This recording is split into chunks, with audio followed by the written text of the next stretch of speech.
Good morning, thanks for joining me, I hope you're well. Now, you join me today, I'm on another little running in ride. I'm on 265 miles and I want to get it up to about 300 so that I can get its first service under its belt. I'm on a little ride out to a place on Cannock Chase,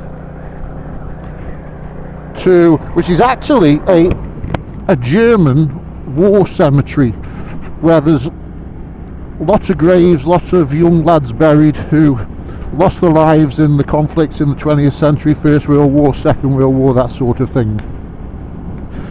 Can I just say thank you to all the people who've subscribed and commented on the videos so far.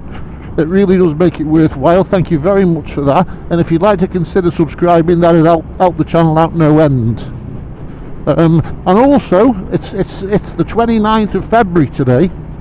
So tomorrow, for a lot of people, lots of people have commented saying, oh, I'm waiting to get my new bike on the 1st of March. So tomorrow's the big day for you, so great stuff. I bet you're really excited, and I hope you enjoy your new bike, whatever it is, whether it's a Royal Enfield or something else, and let's hope we all have a good summer and we can get out and enjoy them. That'll be the main thing. So what I was thinking about was, is this an ideal bike for an old man?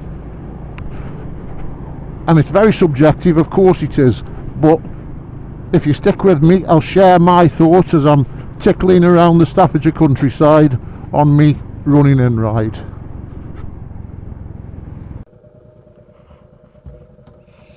Okay, so for what it's worth, which is frankly very little, is some of my thoughts. Now, I was thinking about heritage really.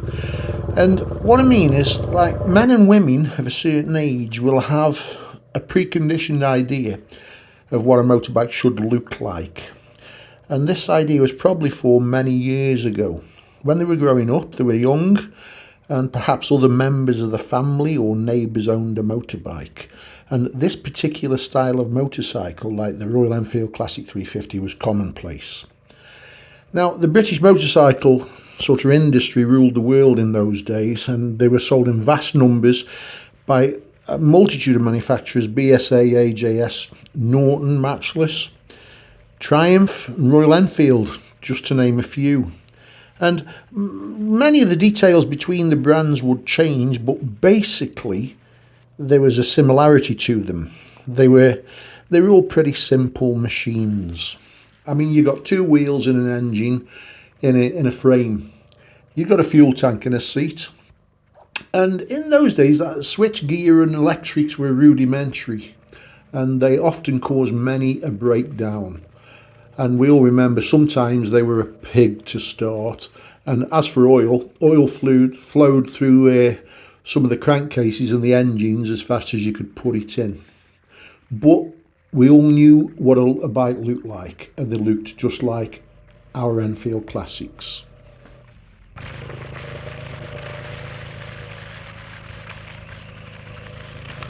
So that covers heritage. Now, the second thing that I thought of was reasons for buying.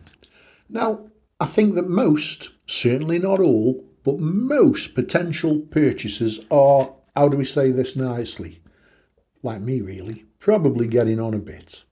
Now, that's not to ignore the youngsters who are just setting off in their early motorcycle journey, and it'd be a great bike for them, or all the folk who may have one as a second bike, but generally speaking, I think it's fair to say most are getting on a bit. And I would suggest, like me, only suggestion, not all again, but like me, most of them have been on bikes for many, many, many years. And I suggest that most are sort of downsizing for a number of reasons. I imagine the main one is that they're looking to keep on riding after a lifetime of sports bikes, adventure bikes. They've had touring bikes, off-roaders and all sorts. And they've ticked every box as they've been getting older. But now the time's come to slow down a bit on a simpler machine that still allows them to maintain their relationship with the motorcycle, their interest that they've loved so much over the years, and to maintain the freedom and maintain their independence. And normally, and let's be honest, they're looking for a toy. they've probably got more hours to spend now, and it's lovely to have something to keep in the garage for an occasional bimble round on a nice day when the road's dry and the sun shining. What could be finer to escape for an hour or two, either on their own or with a group of friends.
Makes you think, doesn't it, how lucky we are.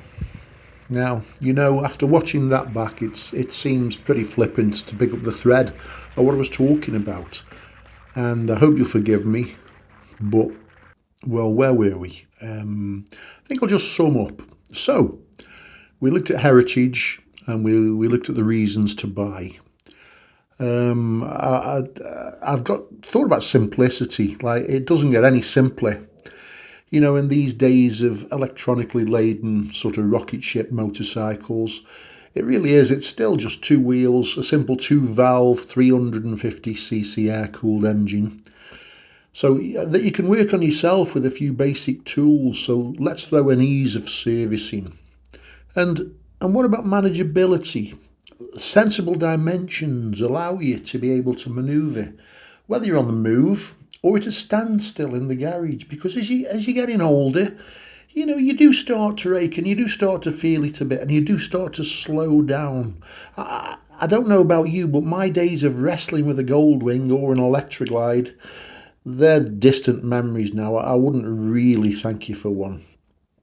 Oh, and another thought that's popped up. What's not to like about 80 plus miles per gallon potentially? I'll have to get back to you on that one because I haven't had it long enough. But I believe that's what they do, and I see no reason why it shouldn't do.